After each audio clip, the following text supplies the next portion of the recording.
Avez-vous déjà mis les pieds chez quelqu'un et eu l'impression de plonger dans une mer d'objets où chaque recoin est occupé par des affaires, des cartons, des papiers et des choses qui semblent avoir perdu leur utilité depuis bien longtemps? Peut-être vous êtes-vous dit « Mais comment en est-on arrivé là ?» Ou « Qui sait, vous avez remarqué que cette maison encombrée avait quelques points communs avec la vôtre, même à plus petite échelle. Je suis le facilitateur et aujourd'hui, nous allons parler de 12 habitudes que les personnes accumulatrices ont souvent chez elles, en commençant par les plus polémiques, celles que beaucoup préfèrent ne pas admettre, mais qui font partie du quotidien. Et attention, il se pourrait bien que vous vous reconnaissiez dans plus d'une. Oseriez-vous dire en commentaire combien de ces habitudes vous adoptez chez vous? Pas le droit de tricher. Allons-y. Habitude 1. Garder des choses au cas où. C'est probablement l'habitude la plus courante et la plus difficile à admettre. C'est cette manie de tout conserver.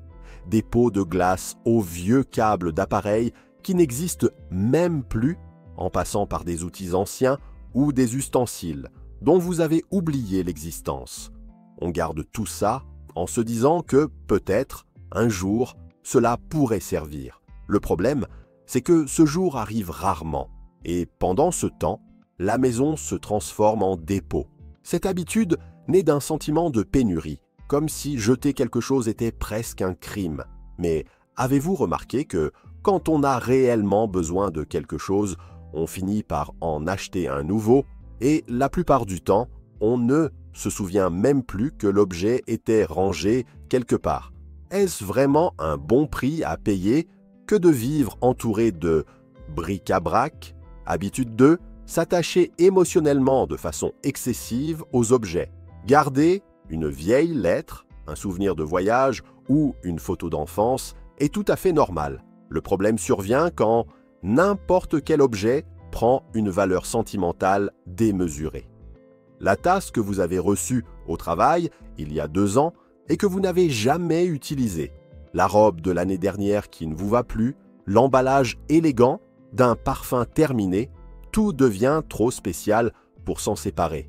Ce type d'attachement transforme la maison en musée personnel rempli de pièces sans utilité pratique. Et avec le temps, ce poids se ressent non seulement physiquement, mais aussi mentalement. Habitude 3. Refuser de se défaire des cadeaux. Celle-ci est à la fois délicate et très répandue.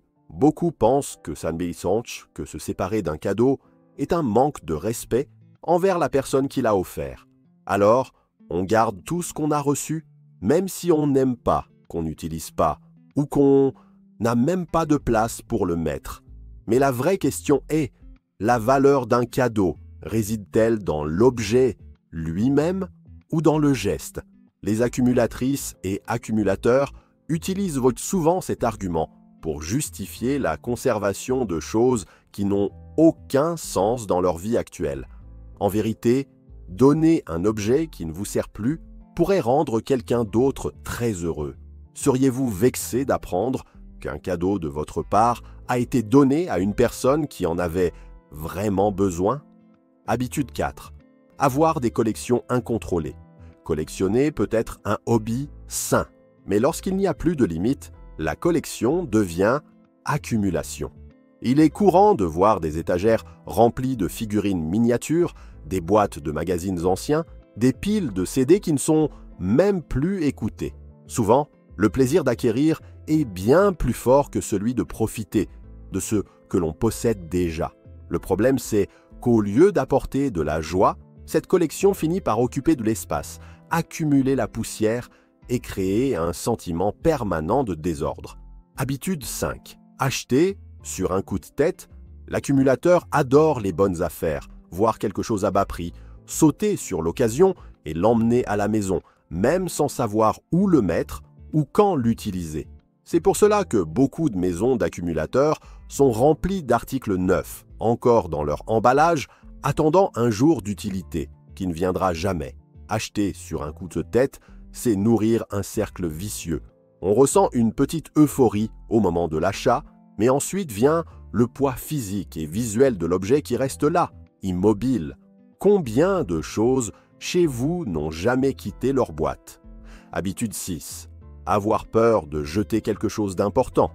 Cette habitude est souvent liée à l'insécurité. Les personnes accumulatrices ont peur de se défaire de papiers, de vieilles factures, de quittances payées depuis des années ou de manuels d'appareils électroménagers qui n'existent plus.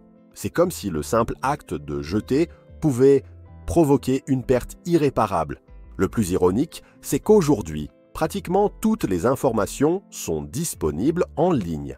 Mais l'accumulateur préfère vivre entouré de piles de papier au cas où.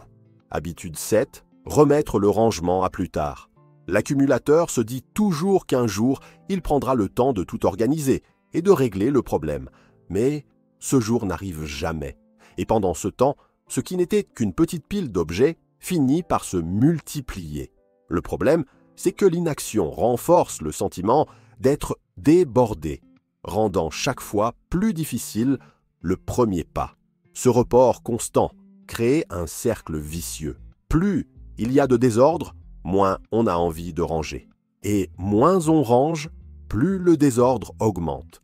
Il faut du courage pour briser ce cycle une bonne fois pour toutes. Habitude 8. Utiliser tous les espaces comme lieu de stockage.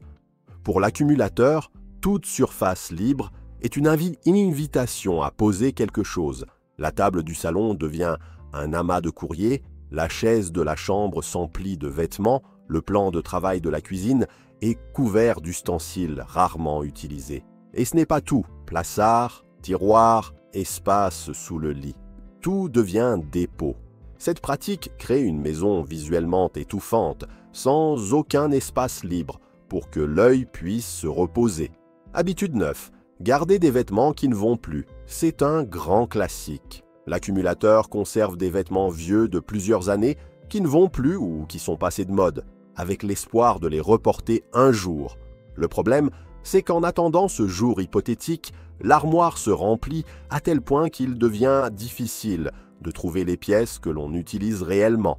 C'est comme vivre attaché à des versions passées de soi-même au lieu d'accepter le présent. Habitude 10. Ne pas utiliser ce que l'on possède.